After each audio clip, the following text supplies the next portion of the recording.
durante anos, eu carreguei a sensação de não ser suficiente. Aos 18, no dia do meu aniversário, meus próprios pais me expulsaram de casa simplesmente porque eu não conseguia ajudar com as contas. Enquanto minha irmã era tratada como princesa, eu era chamada de inútil. Saí de casa sem rumo, sem dinheiro e sem apoio. Mas o tempo passou, e quem eles jogaram para fora foi exatamente quem um dia eles iriam procurar, de cabeça baixa, implorando por ajuda. O que meus pais e minha irmã não imaginavam é que eu teria forças para virar o jogo de um jeito que eles jamais esqueceriam. E quando tudo veio à tona, na frente de toda a cidade, eles tiveram que engolir cada palavra de desprezo que já disseram para mim. Olá, seja bem-vindo ao canal Histórias Surpreendentes, curta e se inscreva nesse canal, aproveite e ative as notificações. Comente aqui de qual cidade você está assistindo, vou adorar saber e deixar um coração no seu comentário. Meu nome é Mariana. E se você está lendo isso, é porque talvez queira entender como alguém pode ser jogado fora pela própria família e, mesmo assim, conseguir dar a volta por cima. Na casa onde cresci, havia uma regra não escrita: eu servia para trabalhar, e minha irmã para ser cuidada. Desde cedo, meus pais sempre fizeram questão de deixar claro que, enquanto Letícia, minha irmã mais nova, podia estudar tranquila, sair com as amigas e até fazer cursos de dança, eu precisava ajudar com as despesas da casa. Aos 16 anos, comecei a trabalhar como caixa em um mercado perto de casa. O dinheiro mal dava para cobrir meu transporte e as contas que eles me colocavam para pagar. Por mais absurdo que pareça, meus pais diziam sem constrangimento que, se eu morava lá, precisava pagar o mercado, a conta de luz, de água, de internet. Letícia, por outro lado, não precisava pagar nem R$1. Minha mãe sempre falava: sua irmã ainda está estudando, Mariana. Você é mais velha, é sua obrigação. Durante um tempo, aceitei aquilo como normal. Trabalhava o dia todo e à noite chegava em casa exausta, só para ouvir mais cobranças. Se eu atrasava alguma conta, ou se no mesmo mercado ficava mais caro e o salário não dava, era humilhada na frente de todo mundo. Até que, no meu aniversário de 18 anos, aconteceu o pior. Cheguei em casa depois de um dia horrível no trabalho, esperando pelo menos um bolo simples. Mas fui recebida por meu pai com uma expressão fria e direta: Mariana, já deu. Se você não consegue ajudar como deve, é melhor ir embora. Minha mãe completou: sua irmã precisa de mais espaço para focar nos estudos. Vai ser melhor para todo mundo. Fiquei em choque. Era meu aniversário. Eu não tinha nem para onde ir. Só consegui responder: mas vocês estão falando sério? Eu não tenho onde ficar. Isso é problema seu, meu pai respondeu, sem o menor peso na voz. Naquela noite, fui embora com uma mochila nas costas e algumas roupas. Chovia. Nunca mais esquecerei aquela sensação de vazio misturada com raiva e tristeza. Nos primeiros meses, dormi em sofás de colegas do trabalho, até juntar dinheiro para alugar um quarto pequeno numa república. Às vezes, passava fome. Às vezes, pensava em desistir. Mas toda vez que lembrava do olhar da minha mãe e do meu pai me expulsando, sentia vontade de provar que eu não era inútil como diziam. A vida foi difícil, mas aos poucos, com muito esforço, fui construindo meu caminho. Entre um trabalho e outro, fiz um curso de auxiliar de estética. Foi lá que descobri uma paixão que eu nem imaginava que tinha. Os anos passaram. Fui crescendo na área, guardando cada centavo, estudando à noite. Quando finalmente consegui entrar na faculdade de biomedicina, não contei para ninguém da minha família. Era minha conquista, minha e de mais ninguém. Me formei, me especializei, e depois de muito suor, inaugurei minha própria clínica de estética. Eu jamais poderia imaginar que, anos depois, seria reconhecida publicamente. Uma reportagem em um telejornal mostrava os destaques da cidade. Lá estava eu, a menina que meus pais disseram que não servia para nada, sendo apresentada como referência no setor de estética avançada. E foi nesse momento, enquanto eu comemorava discretamente, que um detalhe me pegou de surpresa: meus pais e minha irmã viram a reportagem. Naquele mesmo dia, minha irmã me procurou. E não foi para pedir desculpas.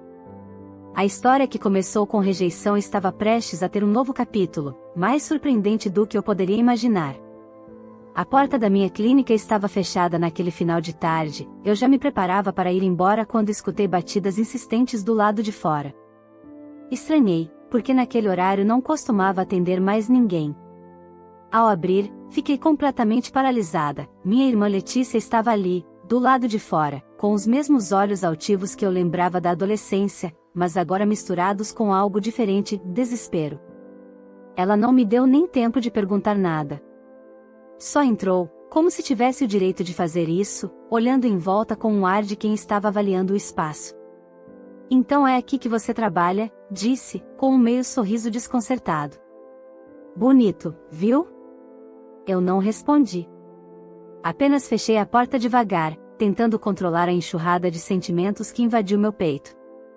A última vez que nos vimos foi quando meus pais me expulsaram de casa. Anos tinham passado desde aquela noite chuvosa, e agora ela estava ali, agindo como se nada tivesse acontecido. O que você quer, Letícia?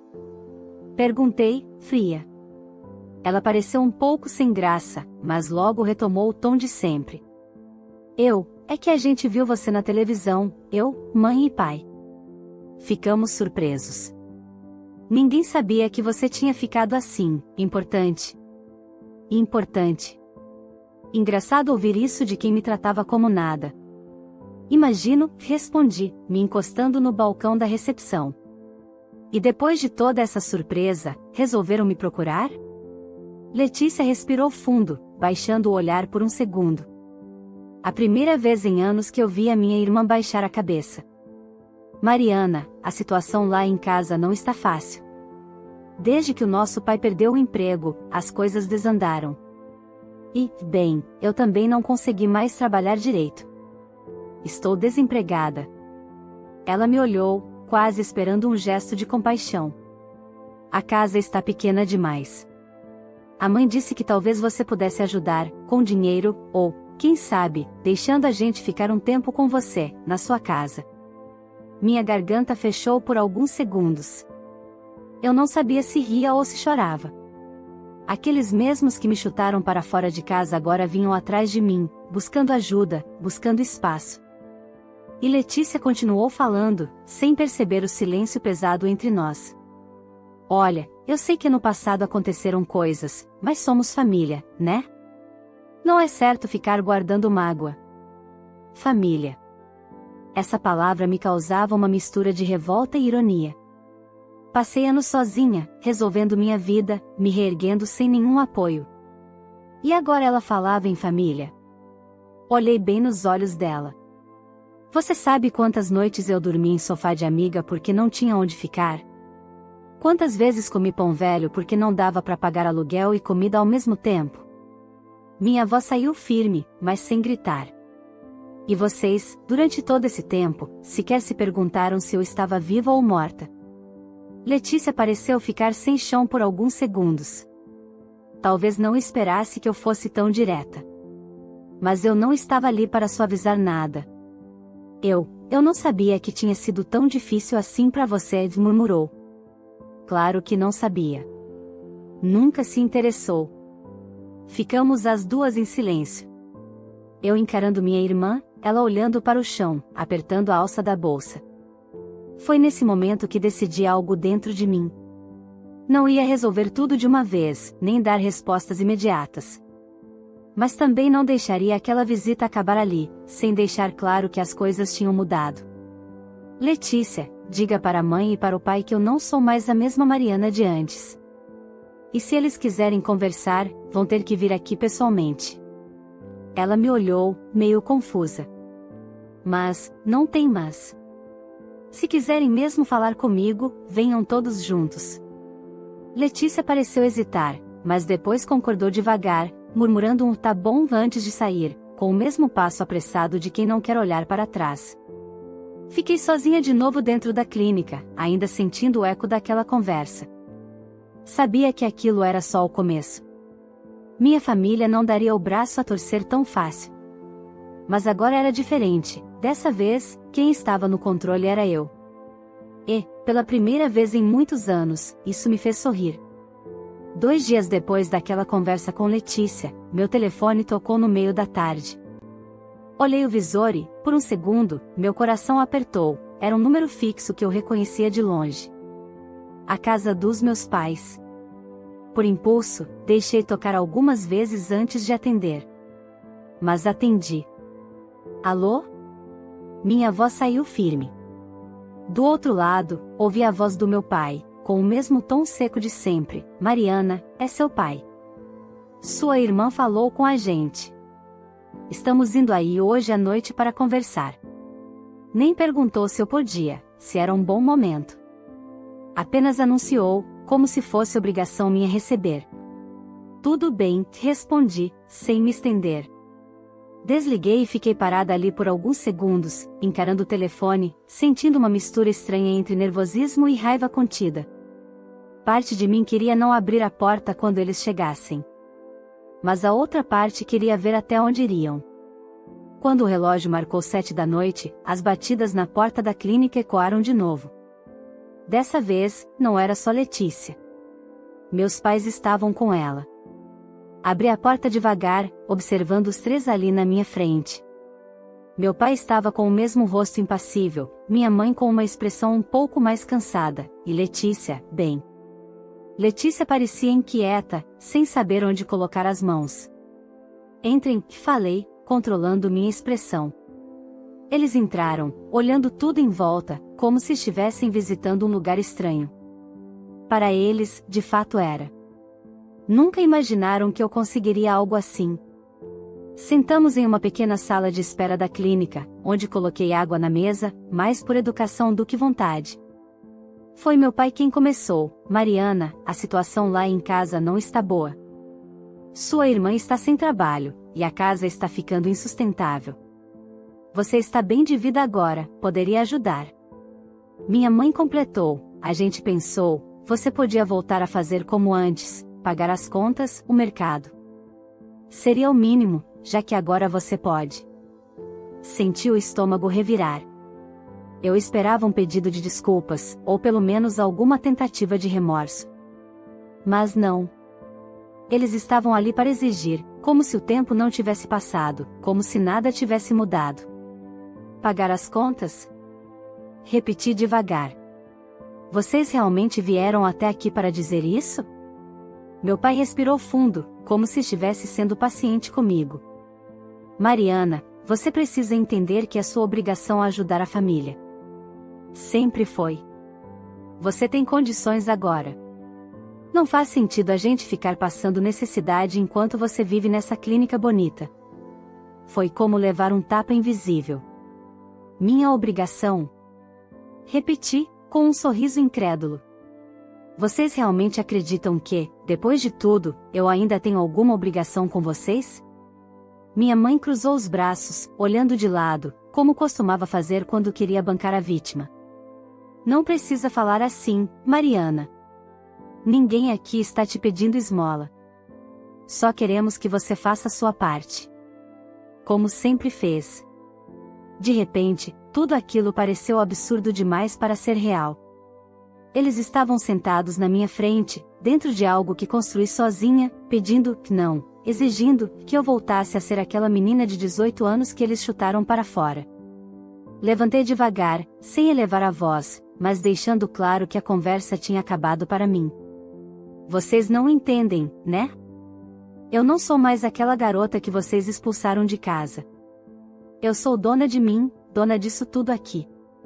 E vocês perderam o direito de exigir qualquer coisa de mim no dia em que disseram que eu não servia para nada. Meu pai ficou vermelho de raiva, mas antes que dissesse qualquer coisa, continuei. Se vocês tivessem vindo aqui para dizer que se arrependem, talvez eu escutasse. Mas para ouvir cobrança? Não. Letícia parecia encolhida no sofá, sem coragem de olhar para mim. Minha mãe soltou um suspiro pesado. Então é assim? Vai virar as costas para sua família? Fiquei em silêncio por alguns segundos. Depois, respondi, não fui eu quem virei as costas primeiro.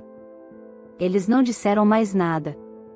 Se levantaram, e saíram do mesmo jeito que chegaram, com a cabeça baixa, mas o orgulho ferido. Quando a porta se fechou, senti uma sensação estranha de alívio e peso ao mesmo tempo. Eu sabia que aquilo não terminaria ali. Meu pai e minha mãe não eram do tipo que desistiam fácil. Mas, naquela noite, pela primeira vez, eu tive a certeza de que eles estavam sentindo, pela primeira vez, o gosto do arrependimento. Os dias seguintes foram de silêncio absoluto. Nenhuma ligação, nenhuma mensagem dos meus pais ou da minha irmã. Eu até esperava alguma insistência, alguma nova visita surpresa, mas não aconteceu. Achei estranho, confesso. Conhecendo meu pai, não era do tipo que aceitava um não de cabeça baixa. Aquilo me deixou alerta. Mas o verdadeiro choque veio quando, numa manhã de sábado, fui abrir a porta da clínica e encontrei um envelope pardo jogado ali na frente, sem remetente. Peguei o envelope e, ainda desconfiada, levei até minha sala, abrindo com cuidado. Lá dentro, havia apenas algumas folhas impressas. Mas quando comecei a ler, senti o chão sair dos meus pés. Era uma notificação extrajudicial. Meus pais haviam contratado um advogado e estavam exigindo formalmente o cumprimento de obrigações familiares, mencionando até artigos do Código Civil sobre assistência entre parentes. Eles queriam, por via judicial, me obrigar a pagar as contas da casa deles e parte do sustento de Letícia, alegando que eu tinha condições financeiras melhores. Fiquei alguns minutos parada, lendo e relendo aquilo, sem conseguir acreditar. Depois de anos sem qualquer contato, depois de terem me virado as costas, estavam agora tentando me processar para arrancar dinheiro? A primeira reação foi de raiva. A segunda, de tristeza. Não apenas pelo processo em si, mas por finalmente entender que o que eu sempre temia era verdade. Para eles, eu nunca fui filha. Eu sempre fui só um recurso. Liguei imediatamente para o advogado que cuidava das questões da minha clínica. Expliquei a situação, e ele pediu para que eu enviasse as cópias para análise. Horas depois, ele me retornou: Mariana, é um pedido sem base concreta. Mas vai dar dor de cabeça, sim. Eles estão tentando usar um argumento de dever familiar, só que, nesse caso, é completamente abusivo. Eu respirei fundo. Então vamos resolver isso. Da maneira certa. Naquele mesmo dia, tomei uma decisão: eu não ia mais esperar ser encurralada por eles. Se meus pais e minha irmã queriam guerra, iriam encontrar alguém muito diferente da garota que expulsaram anos atrás. Contratei um segundo advogado, especialista em direito de família. E juntos entramos com uma ação contra eles, exigindo formalmente que deixassem de me importunar, além de buscar reparação por danos morais pelas cobranças indevidas e pela expulsão que sofri no passado, já algo que agora, com testemunhas e documentos, poderia ser comprovado. Foi nesse momento que a história virou de vez. Porque uma coisa é ter mágoa. Outra é ter provas.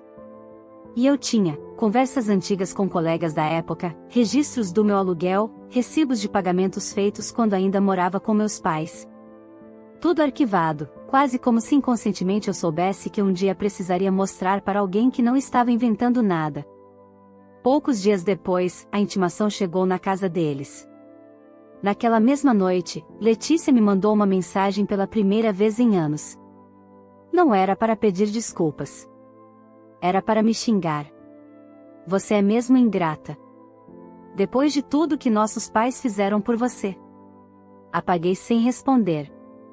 Eu já não caía mais em chantagens emocionais. Mas o verdadeiro choque veio pouco tempo depois, quando comecei a ouvir conversas de outras pessoas da família, tios, primos distantes, dizendo que meus pais e minha irmã estavam espalhando que eu havia roubado o dinheiro deles, que só consegui abrir minha clínica porque teria pegado um dinheiro escondido da casa. Fiquei em silêncio por algumas semanas, sem rebater, só reunindo provas e informações. Mas dentro de mim, algo já estava decidido: eu não iria mais proteger a imagem de ninguém. Se eles queriam me expor, fariam isso sabendo que existia o outro lado da história. Na semana seguinte, tive uma reunião com meus advogados e já começamos a preparar as medidas cabíveis contra as calúnias também. E enquanto tudo isso acontecia, uma parte de mim observava tudo em silêncio, quase sem acreditar como as coisas tinham chegado tão longe. Anos atrás, eu só queria um pouco de paz. Agora, era obrigada a lutar para defender o que construí com tanto esforço. Mas, no fundo, eu sabia, não importava o quanto tentassem me derrubar. Eu não era mais aquela Mariana assustada. Agora, quem estava no controle era eu. Os meses seguintes foram um verdadeiro teste de paciência. Não bastava manter a rotina da clínica funcionando, cuidar dos clientes e dos funcionários, agora eu também precisava lidar com audiências, idas ao fórum e reuniões constantes com meus advogados. A primeira audiência do processo que meus pais moveram contra mim foi marcada para uma manhã chuvosa, quase uma repetição simbólica do dia em que fui expulsa de casa. Eu já estava na sala de espera do fórum quando vi Letícia e meus pais chegando juntos, de cabeça erguida como se fossem vítimas. A imagem deles ali, fingindo uma união perfeita, me causava um desconforto difícil de descrever. Meu advogado foi direto comigo: Mariana, mantenha a calma. Hoje não é o dia para desabafar. É o dia de ouvir e apresentar o que for necessário. Quando fomos chamados à sala, vi minha mãe pela primeira vez mostrando uma expressão carregada de falsa tristeza. No momento em que a juíza perguntou por que haviam entrado com aquela ação, meu pai falou: Meritíssima, nós sempre cuidamos da nossa filha. Demos teto, comida, tudo o que ela precisou. Agora, depois de tantos anos, ela simplesmente nos virou as costas. Só queremos que ela reconheça a obrigação que tem conosco. Não estamos pedindo luxo, apenas o básico para viver. Eu ouvi aquilo tentando manter o controle. Mas, por dentro, parecia que cada palavra era uma facada. Como tinham coragem? Quando chegou minha vez de falar, respirei fundo. Olhei direto nos olhos da juíza, sem desviar: Meritíssima, tudo o que foi dito não corresponde à realidade. Aos 18 anos, no dia do meu aniversário, eu fui expulsa de casa. Não recebi apoio algum. Trabalhei, estudei, me formei sem ajuda de ninguém. E agora, depois de tudo, meus pais querem me obrigar a sustentar uma estrutura da qual fui excluída. Trouxe comigo testemunhos, documentos e registros que comprovam minha história. Nesse momento, meu advogado entregou uma pasta com tudo o que havíamos reunido: recibos de aluguel, comprovantes de pagamento de contas feitas no meu nome durante a adolescência, prints de conversas antigas, até depoimentos escritos de ex-colegas de trabalho que confirmavam que eu havia passado um período sem moradia fixa. A juíza analisou os documentos com calma. O ambiente ficou tenso, quase como se o ar tivesse ficado mais pesado. Mas o que me surpreendeu mesmo foi quando a própria juíza disse: Senhor Carlos, Senhora Marlene, o que sua filha apresenta aqui é bastante sólido. Inclusive, o padrão de abandono e posterior exigência de apoio financeiro configura tentativa de abuso econômico. A senhora e o senhor têm algo a dizer em relação aos documentos apresentados? Meus pais ficaram em silêncio por alguns segundos. E pela primeira vez, notei algo no rosto do meu pai que nunca tinha visto antes: insegurança. Mas minha mãe não deixou barato. Tentou argumentar: ela está exagerando. A gente só queria manter a família unida. A juíza interrompeu: não foi isso que ficou claro aqui hoje. Aliás, não é papel de um filho reparar obrigações parentais que deveriam ter sido cumpridas antes. A audiência foi suspensa para análise mais detalhada, mas saí dali com a sensação clara de que o peso havia começado a mudar de lado. Não era mais eu que estava sendo julgada. E as coisas só ficaram mais evidentes quando começaram a circular nos grupos da família alguns prints e fotos tiradas por pessoas que estiveram no fórum naquele dia. Tios e primos que antes não sabiam direito o que estava acontecendo começaram a questionar meus pais abertamente. Um dos meus primos até me mandou mensagem: Mariana, não fazia ideia de que você tinha passado por tudo isso. Eles sempre contaram uma história completamente diferente pra gente. A verdade começava a aparecer. Aos poucos, a imagem perfeita que meus pais tentaram sustentar durante tanto tempo estava desmoronando. Nos dias seguintes, recebi visitas de pessoas da família que há anos não me procuravam. Gente que queria pedir desculpas, dizer que não sabia da metade do que realmente aconteceu. Eu recebi essas visitas com cautela. Perdoar não era difícil para mim. Mas confiar novamente, isso eu já não sabia se conseguiria. O mais curioso é que, mesmo vendo tudo desabar, meus pais e Letícia continuavam tentando sustentar o orgulho. Meus advogados me explicaram que eles poderiam, inclusive, acabar sendo condenados a pagar uma indenização por danos morais, caso a juíza decidisse a meu favor. E foi exatamente isso que começou a se desenhar. A juíza agendou a última audiência para dali a um mês, onde sairia a decisão definitiva. Eu sabia que aquele dia seria o momento mais importante da minha vida até ali. Não era mais só sobre dinheiro ou orgulho. Era sobre finalmente colocar um ponto final em tudo que me arrastava para trás. O mais impressionante era saber que, mesmo depois de tudo, meus pais ainda não tinham caído totalmente na realidade. Mas isso estava prestes a mudar de vez. O dia da audiência final chegou. Era uma manhã clara, sem nuvens, mas para mim, cada segundo parecia pesado como chumbo. Meu advogado estava confiante, mas mesmo assim eu não conseguia relaxar. Quando entrei no fórum, vi meus pais e Letícia sentados do outro lado da sala. Meu pai de cabeça baixa, minha mãe com os braços cruzados e Letícia apertando o celular entre as mãos, nervosa. Dessa vez, o clima não era de arrogância. Era diferente, como se, finalmente, eles entendessem que não tinham mais o controle da situação. A juíza entrou na sala, pediu silêncio e começou a leitura da decisão. O coração parecia bater dentro da garganta. Após análise detalhada dos documentos apresentados e dos depoimentos colhidos em audiência, reconheço a inexistência de obrigação legal da requerida, Mariana Rodrigues, em prover sustento ou pagamento de despesas dos requerentes, Carlos e Marlene Rodrigues, bem como de Letícia Rodrigues. Meu peito pareceu se abrir em alívio. Mas a juíza não parou por aí. Além disso, fica reconhecido o dano moral causado à requerida pela exposição e exigências indevidas, bem como pela narrativa falsa propagada perante terceiros, sendo devidos pelos requerentes o pagamento de indenização no valor de R$50 mil, além da obrigação de cessar qualquer contato abusivo com a requerida. A sala ficou em silêncio. Meu pai abaixou ainda mais a cabeça, minha mãe pareceu sem ar e Letícia simplesmente congelou, os olhos arregalados. Meu advogado apertou minha mão discretamente sob a mesa, sinal de missão cumprida. Na saída do fórum, ao contrário do que muitos fariam, eu não fui direto para casa. Havia algo que eu precisava fazer. Em todos aqueles anos, minha família sempre controlou a narrativa.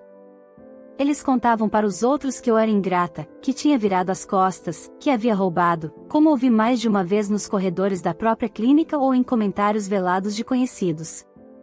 Dessa vez, eu não ia deixar por isso mesmo. Naquela mesma tarde, marquei uma coletiva de imprensa em frente à clínica. Usei meu contato com uma jornalista local, alguém que já tinha feito matérias comigo no passado, para organizar tudo de forma rápida e sem exageros.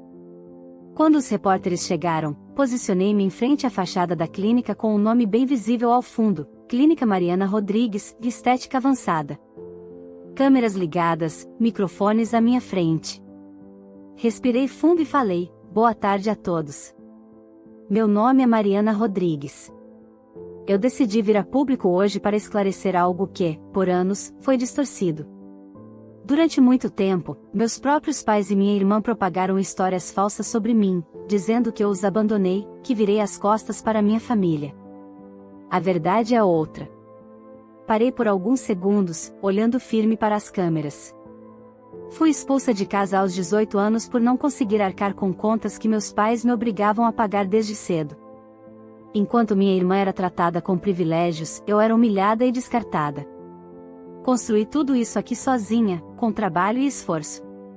Recentemente, eles tentaram me processar, exigindo que eu pagasse novamente as despesas deles, mas a justiça reconheceu que não havia fundamento. Alguns repórteres começaram a fazer perguntas, querendo detalhes do processo, dos valores, dos danos morais. Eu respondi com a mesma calma com que havia enfrentado todas as audiências. E, enquanto eu falava, sabia que aquela matéria passaria na televisão aberta, em portais de notícia, em redes sociais. Sabia que meus pais e minha irmã assistiriam. E de fato, foi exatamente o que aconteceu. Na manhã seguinte, as mensagens começaram a chegar, pessoas da família, conhecidos da cidade, até clientes da clínica, dizendo que tinham visto a matéria no Jornal da Noite. A reportagem mostrava imagens minhas na clínica, trechos da coletiva e também registros da decisão judicial. Meu advogado me ligou cedo: Mariana, foi inteligente da sua parte fazer isso. Agora eles não têm mais espaço para continuar inventando versões. Mas, como esperado, nem todo mundo ficou satisfeito. No mesmo dia, Letícia me mandou outra mensagem. Você se superou. Colocou nossa família na lama para todo mundo ver. Espero que esteja feliz. Apaguei sem responder. Naquele momento, percebi que não era sobre felicidade ou vingança. Era sobre paz. Sobre finalmente cortar um ciclo que parecia eterno, onde eu sempre carregava a culpa por tudo. A partir dali, os contatos da minha família cessaram de vez. Meus pais e minha irmã, mesmo irritados, não podiam mais fazer nada. A justiça tinha decidido, a cidade inteira sabia da verdade e, mais importante, eu sabia quem eu era. Algumas semanas depois, fui até a casa onde cresci. Fiquei do lado de fora por alguns minutos, observando. O portão, as janelas, tudo parecia menor do que eu lembrava. Como se, naquele momento, eu tivesse realmente entendido que aquele lugar não me definia mais. Dei meia volta e fui embora. Naquela tarde, enquanto fechava a clínica depois de mais um dia cheio, respirei fundo olhando para a placa com meu nome na fachada. Eu tinha vencido. Não por vingança, mas por finalmente ser dona da minha própria história. Se essa história tocou seu coração assim como tocou o meu, não deixe de deixar o seu like aqui no vídeo, isso ajuda muito para que mais pessoas conheçam essa história de superação e justiça. Aproveita e se inscreve no canal para não perder nenhuma das próximas histórias emocionantes que trazemos por aqui, sempre mostrando que a vida pode dar voltas surpreendentes. E me conta aqui nos comentários, se estivesse no lugar da filha rejeitada, você teria coragem de enfrentar seus próprios pais e expor a verdade para todo mundo? Ou preferiria ficar em silêncio? Quero muito saber sua opinião. E não esquece de escrever de qual cidade você está assistindo esse vídeo, porque eu sempre passo pelos comentários para deixar um coração e retribuir o carinho de quem acompanha o canal. Então, curta, inscreva-se, compartilhe esse vídeo com alguém que precisa de uma inspiração hoje, e me conta aqui embaixo, você faria o mesmo que ela fez? E de onde você está assistindo? Vou adorar ler cada mensagem.